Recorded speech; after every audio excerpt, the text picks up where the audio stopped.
Muy buenas tardes, ya noches a todos. De los tres que estamos en la mesa, pues yo soy el madrileño. Tengo que ejercer de anfitrión y, al margen de agradecer a la Biblioteca Nacional la hospitalidad por acoger esta presentación, pues quiero presentar brevemente a José o Pepe Noriega, al que conocí en el año 2008 en Soria, en Expoesía, un festival y una feria, o yo creo que la única feria de libros de poesía que hay en España, donde me quedé asombrado al ver los libros que editaba su pequeña editorial El Gato Gris. Después yo escribí un texto en mi blog al margen que se titulaba El Gato Gris, rincón del arte en el páramo de Belliza, José Noriega. Y no lo voy a leer entero, pero sí voy a leer aquellos aspectos que hacen referencia a José, porque creo que es la mejor forma de situarlo artística y emocionalmente, y al menos desde mi perspectiva, para que luego, posteriormente, nos ponga un audiovisual muy hermoso y después nos cuente, antes de que Juan Carlos Mestre y yo leamos los poemas que están en la revista, en qué consiste Zapato de niebla para la poesía. José se retiró hace ya muchos años a Belliza, un pueblecito de no más de 50 habitantes, donde restauró un viejo molino y lo convirtió en hogar, en estudio, en taller, en espacio para el sueño, en paraíso del arte, en nido de amor. José Noriega fue obrero del metal en los años duros, bajo la dictadura de Franco. José Noriega es un artista plástico informalista, un grabador magistral y un editor como el que todo poeta ha soñado alguna vez tener. Su editorial, El Gato Gris, radicada en el Molino de Belliza, ha dado a luz hermosísimas obras de arte sustentadas en la imagen y en la palabra. Juan Carlos Mestre, Antonio Gamoneda, Antonio Colinas, Francisco Pino, Miquel Martí Pol, Eduardo Moga, entre otros muchos, han sido premiados con la atención editorial de José Noriega. En aquellos días en que lo visité en su molino, él andaba empeñado en la edición de un hermoso texto en prosa de José Jiménez Lozano con magníficos grabados salidos de su tórculo y de su Minerva, y por supuesto de su imaginación. Belliza y El Gato Gris viven en el páramo. Allí, en el viejo molino restaurado, José Noriega es dueño de todo el proceso editorial. Lo goza plenamente, vive de él y ha hecho de la generosidad una norma y un principio. He de confesar que he sentido algo parecido a la envidia al recorrer las distintas habitaciones de la casa, al contemplar las obras firmadas por artistas universalmente reconocidos que colgaban de sus paredes, al contemplar descubrir sus trabajos del último momento, su taller, su cocina, entre comillas, de artista, las obras a medias, la Minerva, la maravillosa Minerva, hija de un tiempo de impresores vocacionales y artesanos. ¿Envidia de qué?, se preguntará el lector. Pues de algo tan sencillo como su valentía para tirar por la calle de en medio, construir la vida al margen de la gran ciudad, dedicar todas sus horas al arte, de creación como artista plástico y de edición como editor artístico.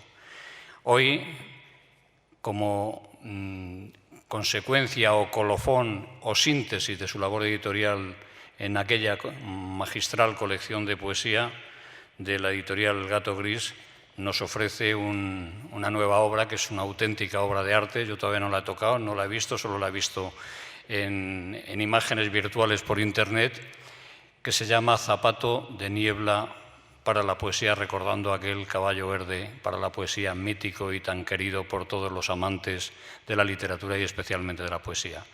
Nada más por mi parte. Ahora supongo que es el documental o eres tú el que habla.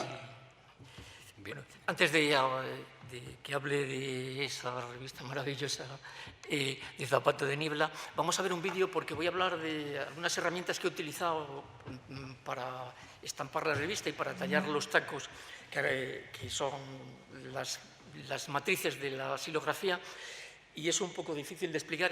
Mejor lo vemos y después cuento la historia de Zapato de Niebla.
del vídeo. También. También. Yo voy a tratar en palabras, ahora que han visto ya esa maravillosa máquina de la que voy a hablar, que me ha dado muchos disgustos, pero que ahora ya me obedece y ya estoy un poco más contento que hace unos meses. El hueco de una hormiga puede llenar el aire. Nocturno del hueco, Federico García Lorca. No se me ocurre nada mejor para tratar de aclarar los posibles orígenes o manantiales que tiene este zapato de niebla para la poesía que ahora presentamos, que empezar por darles noticia de algunos antecedentes personales en mi relación amorosa con los libros de poesía. Mis abuelos fueron hormigas. Mi madre, hormiga a jornada completa. Y mi mujer, cuando me eternizo en el taller, me reprende. ¿Piensas sentarte a comer, hormiguita? Don José Jiménez Lozano, que es amigo, me decía en una nota hace unos días que lo de pertenecer a la secta del movimiento perpetuo es un don que solo a ciertas personas se otorga. Así yo, con esta suerte, tendré que pasear por las reencarnaciones que me permita el destino buscando siempre un no sé qué, aquí y allá. Tiene razón el maestro. Sí, soy de esa secta que piensa que ya habrá tiempo de sobra para descansar y estoy orgulloso de ser uno más de la gran familia de trabajadores que, como hormigas, hacen lo que buenamente pueden para que el mundo tenga metales, grano, escuelas, poemas, alpargatas, caramelos o revistas. Así de simples son las aficiones en los hormigueros. Cuando yo era hormiga adolescente, aprendí de hormiga del muy corajudo gremio del metal, la lluvia, no les miento, era gris todos los días. Incluso cuando no llovía y hacía un sol de justicia del que recelábamos las hormigas por razones de clase. ¿Y acaso fuera esa lluvia que lo calaba todo la culpable de que el paisaje también fuera gris? Y las calles, y los merenderos, y los pantalones del domingo, y los libros de poesía, al menos los de la editorial Losada, que eran los que yo compraba. Comprar un libro de poesía entonces era, para las hormigas, un afán para el que teníamos que ahorrar semanas, racionar los pitillos y olvidarnos de ir al cine a ver Zorba el griego en programa doble. Y algo tan infrecuente que era mejor no comentarlo para que los compañeros del hormiguero no te tildaran de pusilánime, atolondrado, rojo o eso que ustedes están pensando. Salir de la grisura, pasar del vestíbulo de la ignorancia al del conocimiento de algunas cosas siempre ha costado lo suyo. Pero los hombres, esa es su chispa y una de sus gracias, han ingeniado, saltando por encima de la rutina, una y mil formas de librarse de esas desdichas. Yo, hormiga principiante, pero resuelta, como no sabía por dónde empezar a quitarme las cuerdas, decidí encender mi reducido ámbito de color iluminando las portadas de mis libros grises de la editorial Losada. En ellas pegaba los papeles azográficos que amorataba haciendo tímidos dibujos con los vapores de amoníaco que paseaba en una copita por debajo de la superficie del papel sensible. No se puede pasar sin riesgo de ceguera del gris de rata a la luz aturquesada del viridiano. Pasito a pasito fui tuneando los libros que compraba, así le gusta llamar al amigo Marchamalo a esta afición mía, y con ello acabé por iluminarme también un poco yo, convencido de que las portadas de los libros y lo que tenían dentro eran una medicina que me ayudaría a sobrellevar una realidad que no tragaba. Quizás solo un trampantojo personal donde creía respirar un aire más limpio, aunque el oxígeno fuera de mentirijillas en aquel paisaje solo telón. En 1992, con la maquinaria que tenía de mi taller de grabado, decidí arrancar un pequeño proyecto editorial, El Gato Gris, ediciones de poesía. Claro está, con este nombre, que aquellos grises dejaron una marca como si fuera madera tallada y entintada impresa sobre el papel. Algo más de medio centenar de libros editados en 21 años de trabajo. Las colecciones, manuscritos y compactos de poesía dejaron de publicarse en 2013. Y es en ese año cuando comencé a dar vueltas a la posibilidad de editar una pequeña revista que mitigase la sensación de orfandad que me dejaba el cierre de mis queridas colecciones. Poner en marcha un proyecto de revista de poesía impresa en papel y hacerlo justo en el momento en que el libro de papel está sentenciado por la aparición de otros modelos de difusión de la escritura y la imagen, seguramente parezca un desatino y una discordancia con el hoy. Y habrá quien piense que no es otra cosa que un trasnochado ataque de romanticismo alimentado por unas formas de hacer que se derrumban. Pero no es esa la percepción que yo tengo sobre este tema tan polémico como actual. Sostengo lo contrario de lo que se espera de un editor que trabaja con una pequeña Minerva, un tórculo y una guillotina del XIX, y es que afirmo, donde se me pregunta, que está agonizando el modelo de libro tal como lo hemos conocido los hombres desde el siglo XV hasta este primer cuarto del XXI. A pesar de que se afirma que está remontando la edición sobre papel, cierran sus puertas las imprentas. Y la tipografía, ya mordida por la comodidad que supuso la impresión en offset en el siglo XX, es una reliquia para estudiosos. Asistimos en estos años a la extinción definitiva de la tipografía mientras toman la extremunción, sabedoras de su destino, las máquinas de offset. El libro sin papel, nostalgias aparte, es un prodigioso invento para la cultura, tan o más importante que el genial aprovechamiento que Gutenberg y compañía hicieron de las prácticas de impresión de la cultura oriental. Entre sus grandes ventajas está la difusión del conocimiento sin necesidad de arrasar los bosques, el abaratamiento del material de estudio, de la literatura, del arte. ¿Acaso hasta la lectura llegue a ser más importante que el acopio de libros para decorar los estantes del salón de lectura?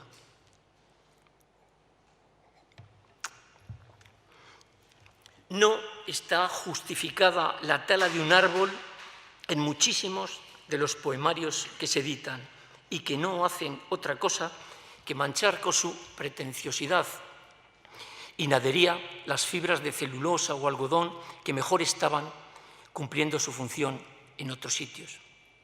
¿Cuántas veces se lee una novela? Esa es la pregunta.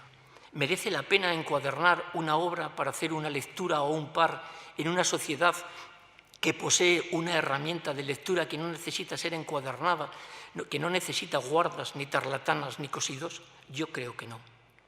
Porque lo importante de los libros son sus adentros, la sustancia, no los forros, por más que a mí se me salten las lágrimas mirando algunas encuadernaciones. Pero con esta afirmación no quiero yo decir que deba uniformarse el universo editorial. Las mesas de formica o aluminio dejaron obsoletas a las mesas de roble o de nogal, pero se siguen haciendo mesas de finas maderas. Así pienso yo que debe ser con las publicaciones, allá cada uno con sus gustos y con su cesta de la compra. A pesar de este horizonte cada día más chico para la edición en papel, estamos aquí para anunciar el nacimiento de una revista editada sobre papel con las maneras de hacer más antiguas y con algunas de las más novedosas. Y me niego a aceptar que a contracorriente, porque el hombre debe defender las cosas buenas que conoce y estudiar lo que amanece como si le sobrara tiempo. Así, Zapato de Niebla para la poesía es un proyecto que aprovecha el utillaje que ha generado la revolución digital junto a maquinaria de finales del XIX. Se tallan silografías en una fresadora de control numérico computerizado y se estampan en una reumática reliquia de la imprenta tipográfica, una Minerva centenaria de doble folio que ya hubieran querido Neruda y Manuel Alto Laguirre, que se apañaron con una tarjetera de pedal para editar a pisotones la célebre revista Caballo Verde para la poesía. Aquí tienen ustedes otra clave, el para la poesía, que figura como información de la función del Zapato de Niebla, no es otra cosa que un pequeño homenaje y un recordatorio a las hormigas, aquellas tan grandes, poetas y editor, que distribuían la publicación con el coche cuna de Paloma, la hija de Concha Méndez y Manuel. No se trata de cambiar el mundo, tan solo de hacerle un poco más entretenido, y toda herramienta es válida para este fin. A pesar de que la edición sobre papel esté reajustando su laboreo y tratando de asimilar las novedades técnicas, conviene decir que algunos inventos que fueron diseñados para la robótica y que se emplean en cadenas de montaje y en trabajos de fresado programados son artilugios muy interesantes que permiten la talla de matrices que manchan las estampas con la calidez y la calidad de los mejores tiempos de la estampación tipográfica con madera o metal, sin tener que pasar por las fatigas de oficios que ya casi nadie conoce y a pocos interesan. Una de las razones por la que esta revista ha tardado tanto tiempo en salir, casi 2 años, en ver la luz, no es otra que ese intento de utilizar todo aquello que pudiera favorecer un resultado final con densidad. Densidad en la pisada de las matrices, densidad en los colores y, por supuesto, densidad en los poemas, que eso ya es cosa de los señores poetas. Con este fin, mandé construir, con las indicaciones de trabajo que yo iba a realizar, una fresadora de control numérico que me permitiera abordar el tallado de los diseños que yo pretendía incorporar a este proyecto. No saben ustedes dónde me metí. La máquina era inteligente, pero no tenía cabeza pensante. Yo, que pensaba mucho, que no paraba de pensar, no conocía el idioma de la cabeza de mi amada máquina. Como un matrimonio que se quiere pero no se entiende, así vivimos el invento y yo durante un larguísimo invierno en el garaje de casa. Cansado de este matrimonio de conveniencia en el que me había gastado un dineral y del que no sacaba partido ni con el estudio ni con las buenas palabras, decidí cambiar de planes. Pensé que en estas cosas del amor el roce es siempre el idioma común y el que hace hogar. Y esa fue mi salvación. A tocamientos conseguí saber el norte y el poniente de mi máquina. Con caricias y sin forzar los tiempos acabé por saber las revoluciones que desataban su pasión. De tanto mirarla terminé por saber la hondura de su mordisco, el ángulo de ataque, la profundidad de la pasada. Un poema lo nuestro desde que amanecía hasta la hora de dormir. Todos los días le enseñaba mis dibujos, pero no hacía ademán de ponerse a ello, hasta que un lunes, vaya usted a saber por qué, la noté más risueña. Y aunque es de acero y con motores, si ustedes me prometen no reírse de mí o pensar que soy un pervertido, me atreveré a decir que tuve la sensación de que coqueteaba un poco. Ay, qué duro. Con una memoria de bolsillo le pasé un dibujo y una nota con algunas precisiones sobre la talla, todo en números, y como si me hubiera entendido siempre, como si siempre me hubiera querido y solo pretendiera, con aquel distanciamiento del invierno, saber la fortaleza de mi amor. Se puso a trabajar. Y miren ustedes qué niño tan rico hemos tenido.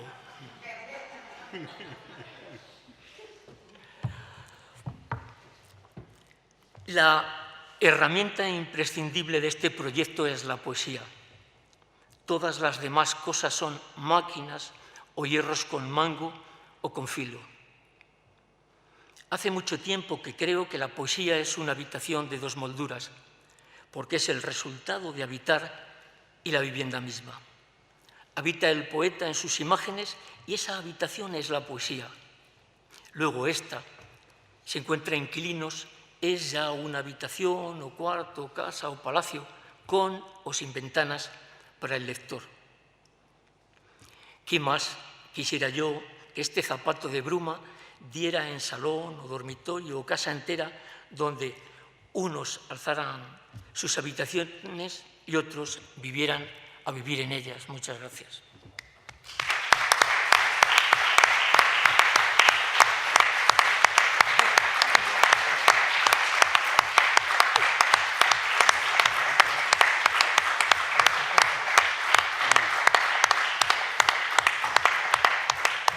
Muchísimas gracias. Lo de mi novia es todo verdad. No es literatura, palabra. Bueno, nos toca leer, ¿no? Yo creo que estos señores tienen... Leo yo mis poemas y luego cierra. Podéis intercambiaros lo que os apetezca, como queráis. A ver. Ahora tienes que buscar tu hojilla. Sí, qué maravilla. Oh. ¡Qué maravilla! Ya están haciendo propaganda. Se pone nervioso, no encuentra su hoja. No, bueno, ¿Qué quieres leer? lo leo aquí, ¿no? O lo saco. No, sácalo, que esta es para uso. Bien, yo le envié, pues no sé si eran 5 o 6 poemas de una serie que evocaba un poco la casa de la infancia y que ha estado siempre al margen de mis libros. Yo creo que los escribí en 2010, 2011, pero han estado al margen de los procesos de elaboración de mis distintos libros de poemas, especialmente de los 2 últimos y del que acaba de salir hace apenas unos meses, Los días extraños. Pero bueno, tienen alguna vinculación con este último libro que tiene que ver más con la intimidad que con los asuntos colectivos que predominaban en una buena parte de mis libros.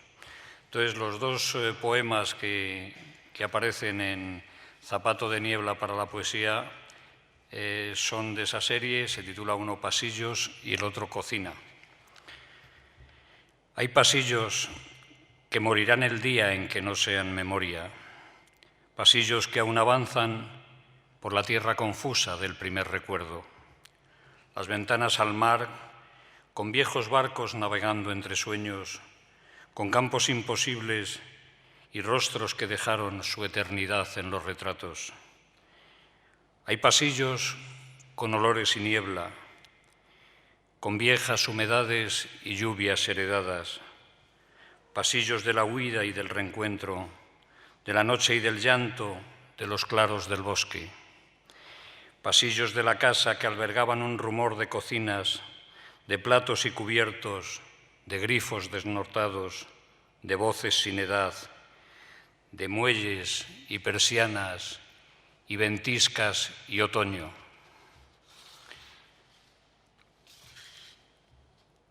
Cocina. Las viejas orzas donde cuecen los sueños, los ajos del rincón donde apunta la vida de algún lugar prescrito, quizá olvidado, la sartén y las huellas de un óxido escondido, los restos de la leche, el cubo donde aún respira lo relegado y roto, la basura, briznas de lo anterior, demolida existencia, cáscaras y retales, la luz, los paños, la noticia de un amor ensayado bajo un bochorno antiguo sobre la mesa, junto a las mermeladas, un recuerdo de harinas y pajares, de praderas inciertas y café con leche, el fogón, el horno, el calendario, la panera, el mandil, la pila huérfana, los habitantes de un domingo remoto, el olor de los guisos y de las hortalizas recién asesinadas, y la madre en el centro, no muerta todavía, bien visible.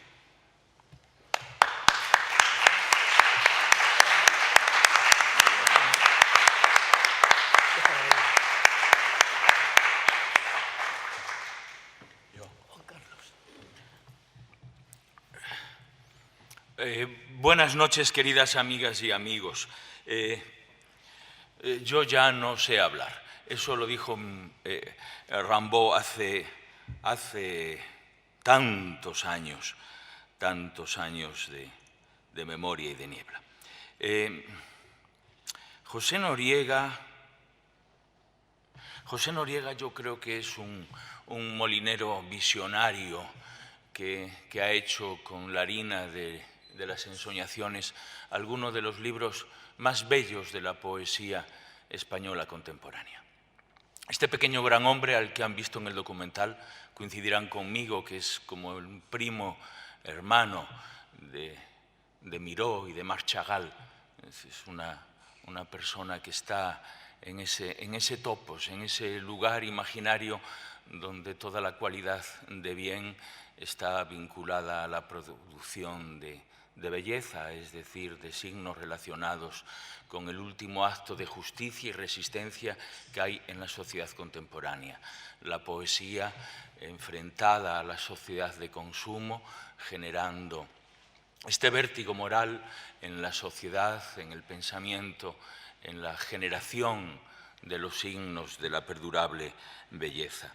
Decía José Noriega que su trabajo era el de la densificación, buscar la densidad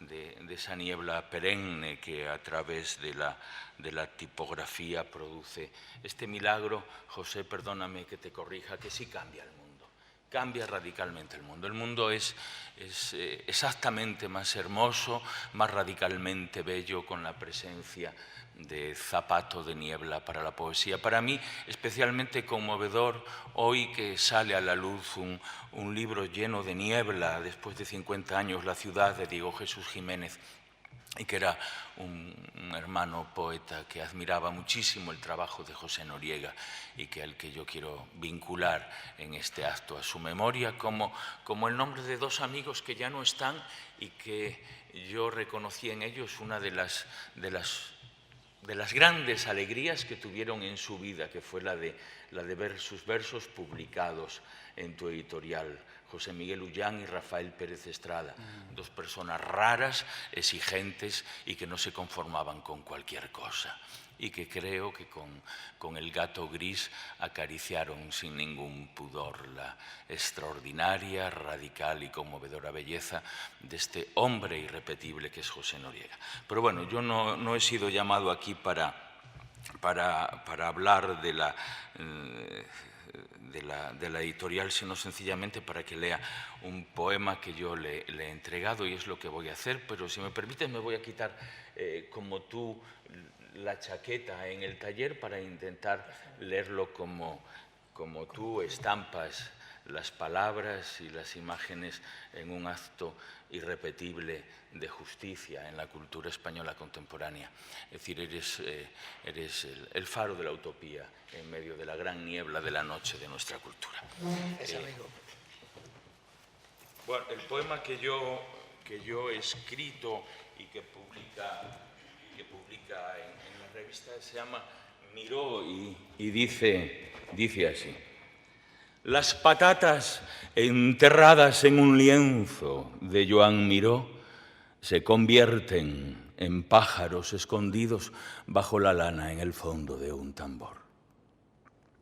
Esas lluvias dormidas no necesitan una silla para trabajar sentadas. Dicen finas palabras con ojos de gallina mientras soplan el polvillo de las lentejas. Dicen santa es la miel, santa la miel vieja que no espera ninguna desgracia en la casa dormida. Solamente una vez durante toda la vida sale la estrella a platicar con los carneros que no tienen apellido.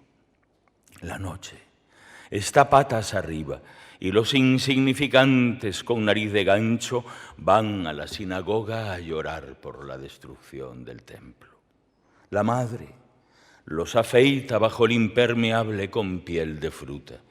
Se rasuran el mentón y los pelillos de las orejas. Vienen los ratones con los bolsillos llenos de piedrecitas y garbanzos a volcar los candiles. Oh, ah, oh. Cómo picotean allí dentro sus blancos zapatos de lejía y azúcar. En la última fila, apoyados en el hombro de la nieve muerta, preguntan: ¿a qué vendrá Pentecostés? A frotar con aceite los huertecillos con baldosas de oro, a amarse bajo las colchas de cama. Oh, ah, oh. Qué caminata por la corona de los reyes. Solo por hacer algo cruza cada uno su noche y el dedo de los anillos les dice: pasa. Allí está Giorgio, que detestaba las flores y amaba los frutos. Allí las criaturas de Apollinaire tirando desde la Torre Eiffel huevos a los alemanes. Moisés, Moisés, Moisés. Las patatas azules enterradas en los lienzos de Joan Miró lloran porque han perdido los resguardos. ¿Será que lo hacen porque la hermosura no se puede comprar, sino cambiarse por otra belleza? La nodriza y el herrero han cerrado sus ojos y ahora se las arreglan sin beber. Sobre el jabón mojado juegan las niñas que han comprado una vela. A la hora de la siesta las patatas escuchan música y se sirven pastelitos tricolor.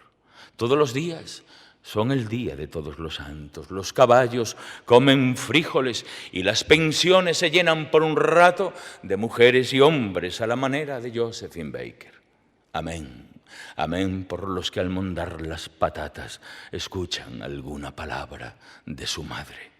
Amén por los que con una mínima inclinación de cabeza dejan a Dios con la boca abierta.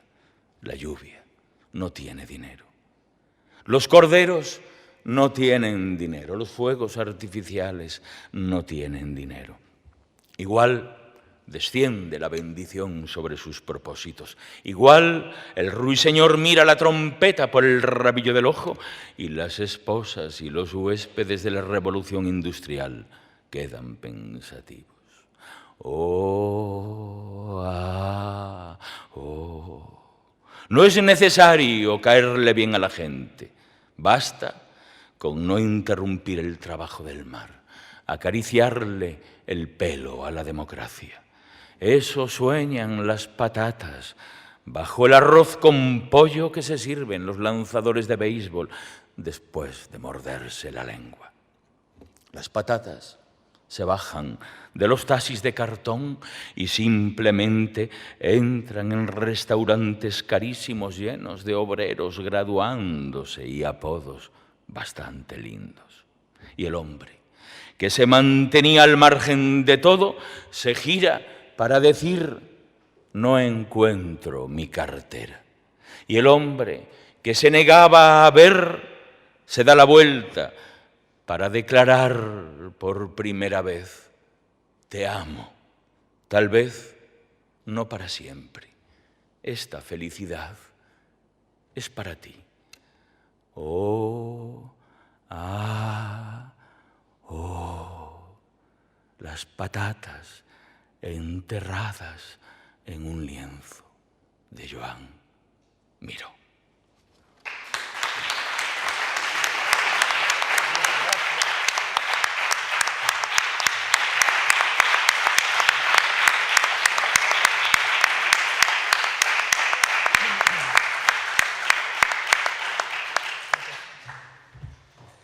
Bueno, no sé si ustedes, bueno, primero tendrán que respirar después de esta lectura de los dos amigos. Alguna cosa sobre la editorial, sobre la revista, sobre la poesía. Aquí nos tienen un ratito dispuestos a contestar a todo lo que sepamos, que no será mucho.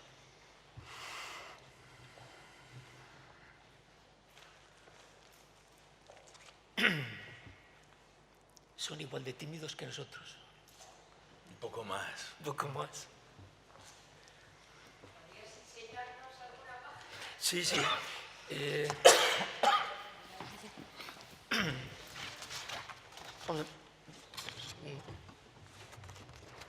Esta es una de las silografías de uno de los poemas y este es el niño que hablábamos de mi querida máquina.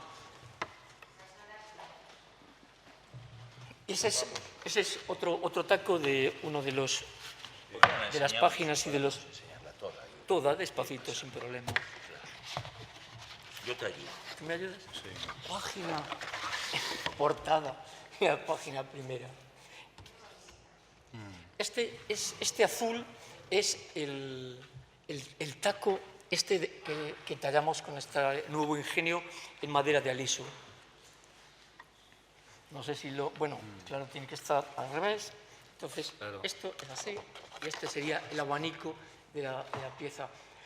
Estos tacos de silografía se hace poquísimo, pero es porque técnicamente yo creo que en las escuelas de arte ya estas cosas ni se cuentan por pasadas de moda.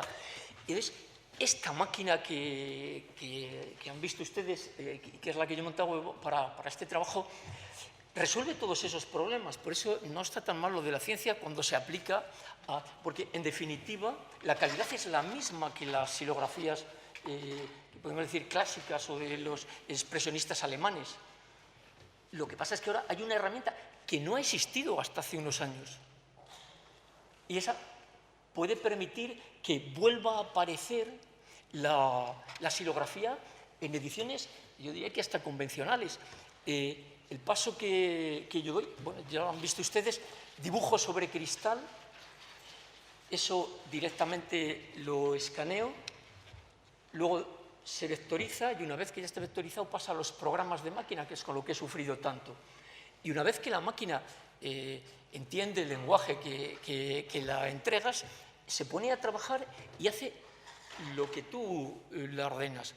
Me decía Jiménez Lozano un día, ¿cómo se las apaña usted para estas cosas? Porque claro, un texto manuscrito del maestro, yo lo di la vuelta para poderlo luego que aparezca en la imagen a derechas, y la máquina iba siguiendo su letra al revés, pero levantaba el cabezal y volvía a bajar en el punto exacto para poner el punto de la I o un acento.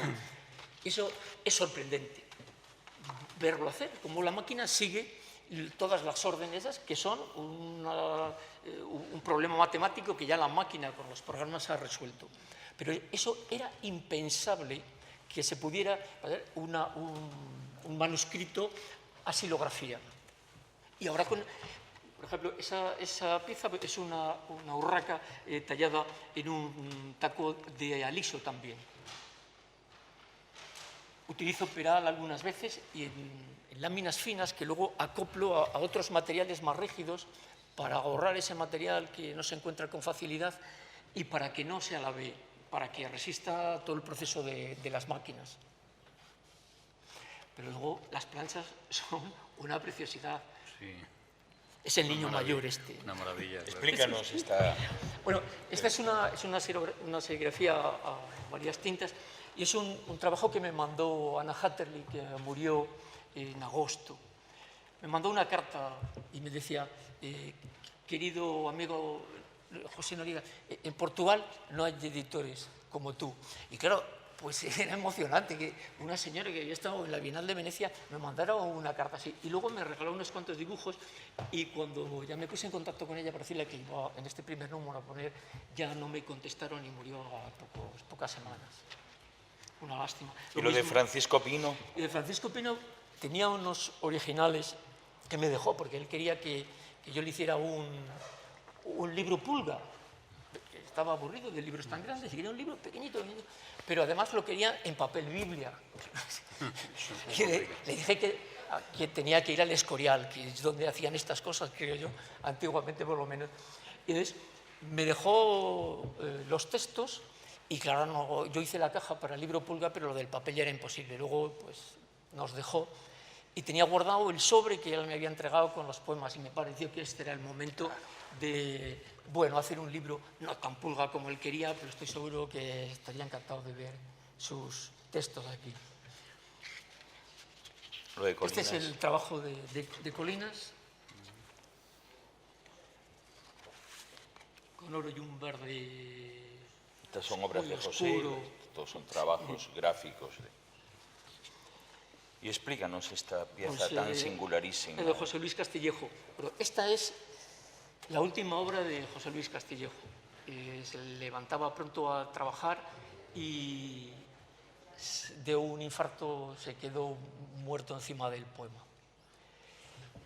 Y he tenido la suerte de que me han cedido los derechos para publicar esta joya. Y lo llamativo de esta pieza es que el original tenía por detrás una nota de él y decía: mis cenizas se convertirán en parte del ser. Y eso es una cosa, a mí por lo menos, te deja seco, porque yo sabía, presentía lo que iba a pasar, no lo sé. Lo cierto es que si quiere escribir esto en uno, yo creo que es la última hoja, una de las últimas hojas que hizo. Y bueno, pues una suerte enorme. Bueno, hemos editado otro libro con él y poder tener este último poema en la primera revista, en el primer número de una revista que arranca ahora, a ver si nos ve desde arriba, seguro que sí. ¿Y este taquito? Bueno, este taquito es la estampación en seco del número 1, y entonces pues, me parecía que había que seguir manteniendo lo de la xilografía. Y este taco, que es una preciosidad, a mí por lo menos me lo parece una cosa técnica. Bueno, pues está tallado con esa máquina, y entonces, bueno, normalmente estas cosas, bueno, antes se hacían con plomo o con unos clichés, pero hacerlo con madera me parece que es una cosa mucho más emocionante. ¿Y qué tiraje tiene? 100 ejemplares para la venta, y luego los que os corresponden a vosotros y los de promoción y esas cosas, pero 100 ejemplares nada más. Bueno, pero si se vende, haces más. Es que hacer más es una tortura. Yo hago unas poquitas y luego ya, bueno, cuando ya no podamos hacer revistas y esas cosas, supongo que, bueno, cogerán las páginas, ya en un librito pequeño más madrido. Espero que lo hagan en papel. Claro. Bueno, pues esto es la revista, y si hay por ahí alguna otra cosa... Sí.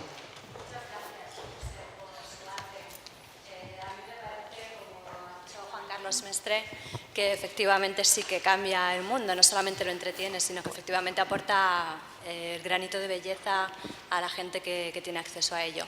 Tengo una consulta sobre cómo idea el libro. Entiendo, por lo que hemos estado escuchando hasta ahora, que primero es la palabra y luego usted le pone la imagen. Sí. Pero quiero saber si en algún caso ha sido al revés. Usted se ha empeñado en una imagen y ha buscado la palabra que encajara con esa idea. No, yo creo que esto es una revista de poesía, y las colecciones de manuscritos o de compactos eran libros de poesía, pero yo quería acompañar con imagen porque a mí me gustaban ese tipo de libros, y me siguen gustando ese tipo de libros, y esta es la revista. Siempre es el poema primero. Yo, bueno, no me atrevo, y estaría mal que lo hiciera, encargar a un poeta, decir, hazme un poema para esto. No, me parece que ese es el camino. Por otra parte, tampoco necesariamente las ilustraciones responden a los textos de una manera directa. Son dos cosas que circulan por ahí en el paralelo que la obliga el libro o la revista, pero tienen vida propia. Y juntas son otra vida. Y esa es la lectura que yo creo que hay que hacer. Bueno, pues a mí me hacía una ilusión enorme tallar con el artefacto una urraca para don José Jiménez Lozano, para un poema absolutamente maravilloso. Y entonces, pues me apetecía eso. Y esta revista la voy a ilustrar yo porque tendría problemas en transmitir a los ilustradores o a los artistas qué es lo que yo quiero de la revista. Entonces, prefiero hacerlo yo, y además así, bueno, estoy más interesado en el asunto, porque son mis cosas las que circulan por ahí, y no tengo que consultar. Sería una cosa tremenda encargar a un ilustrador, pues en Barcelona o en Galicia o yo que sé dónde, que hiciera una cosa para el poema. ¿Y qué pasa si luego yo como editor eso no lo veo claro? Pues es un problemón decirle al ilustrador que eso no funciona, que eso... Con los poetas no he tenido nunca problemas.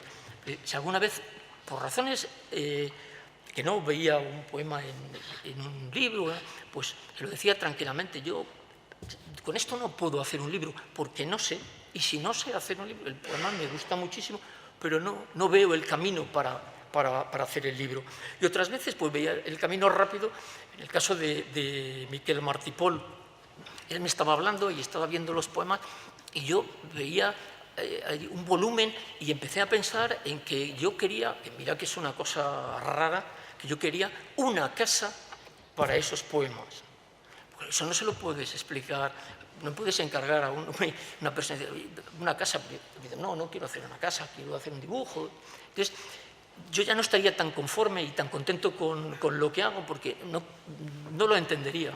Entonces, pues encargué a un arquitecto, en este caso Henry Miralles, quiero que me haga una casa, que fue también uno de los momentos difíciles de mi vida como editor, cómo plantear a un arquitecto, bueno, pues que era el niño terrible de la arquitectura contemporánea, y decirle que yo quería una casa para 5 poemas y que además yo no le podía pagar los honorarios que tienen esos arquitectos tan famosos. Entonces, pues escribí una carta explicándole mi problema. Yo quiero una casa, no se la puedo encargar a un arquitecto convencional porque me va a poner un baño, una cocina. Y yo quiero una casa. Tú me entiendes lo que es una casa. Y me contestó, bueno, una cosa maravillosa, una de las personas más inteligentes que he conocido en mi vida. Y me dijo, este proyecto me interesa muchísimo y en las condiciones que tú me pones, que era que le iba a dar 2 libros. O no sé cuántos libros, eran 10 libros, sí, eran 10 libros. 10 libros es lo que te corresponde, pero te digo, sí, ese proyecto yo le hago tener que esperar un poco porque tengo problemas de trabajo y bueno, pues estaba haciendo el Parlamento y esperé y me llamó cuando ganó el proyecto y me dijo, bueno, ya ven por el despacho que tengo aquí tu proyecto. Y me dijo, pero muy serio, si no te interesa, tú eres el cliente, me lo dices y continuamos trabajando en el despacho. Yo no daba crédito a lo que me decía. Y me enseñó el proyecto y era una genialidad. Pero una genialidad, que como todos los arquitectos geniales, la había pegado con esparadrapo. Una cosa cutre por demás. Porque la idea era fantástica, pero la realización, pues una petardada. O sea, yo le dije, bueno, me interesa muchísimo el proyecto, pero yo no puedo dar a mis clientes un libro con esparadrapo, porque luego salen los mocos y se queda todo pegado por todos los sitios y me van a decir que soy un chapuza. Y me dijo, yo ya me he informado y me han dicho que tú eres un editor que hace las cosas muy bien. No quiero volver a saber nada de este proyecto, si te interesa, si no sigo trabajando, hasta que no lo presentemos. Me llamas y vengo. Estaba en Londres y vino al MAPBA a presentar el proyecto y una maravilla.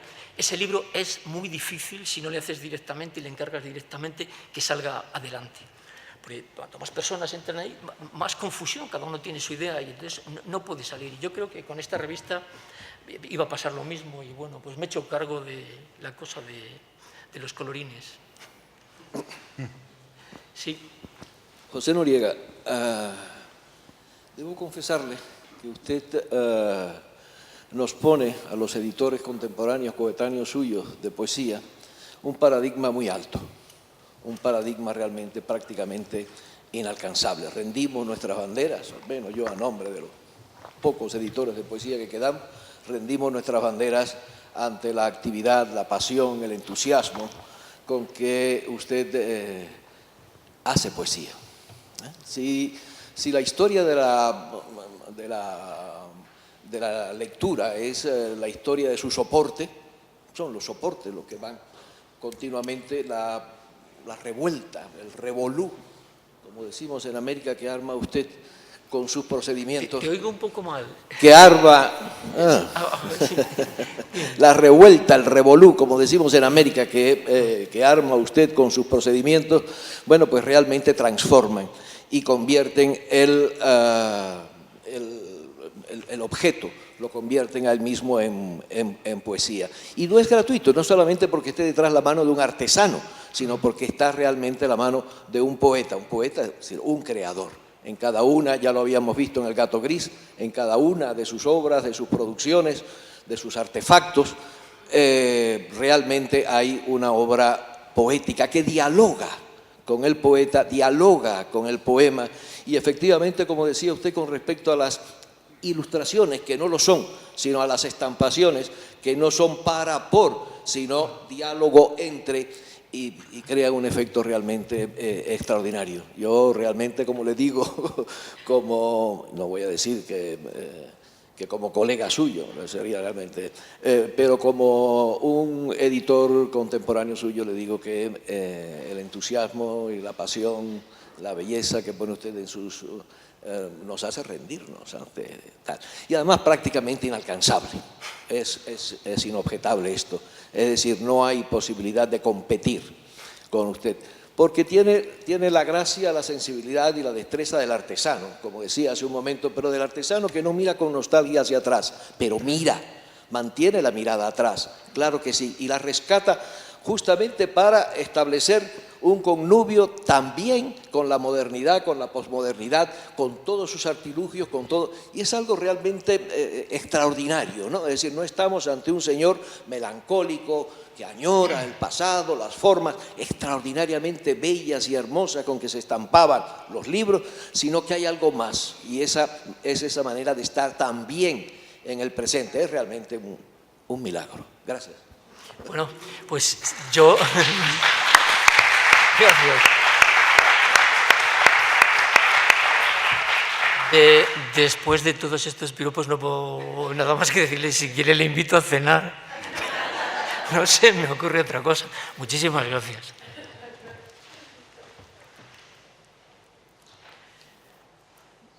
No sé cómo estamos de hora y tampoco les vamos a tener aquí presos para que nos... ¿Cómo lo ven ustedes?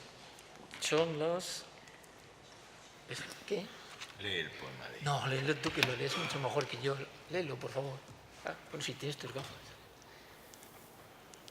Bueno, pues nos despedimos entonces. Nos despedimos con este poema. Leyendo este poema para el pájaro raro que es nuestro José Noriega. Campo de estío, un poema de José Jiménez Lozano. Sobre la ensombrecida paja del rastrojo, el grito desgarrado de una urraca solitaria. Pero es que el oro palidece, el mundo pasa. Por esto alborota y grita tanto. Una preciosa.